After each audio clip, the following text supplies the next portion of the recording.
Wait, hold on. We need 9. We need 9. An Oreo.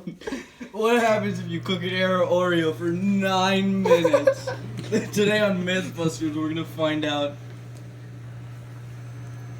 Look at it go. Can we put some mustard on it? Yeah, we really should. Alright, I got the mustard. I got that good shit. Alright, guys, we're gonna be stopping at the 5-minute and 30 mark to see our progress. What if it's actually warm?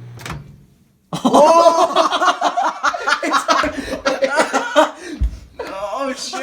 Oh, it smells so Oh bad. my god, good thing we didn't leave it in there. That's for gotta be toxic.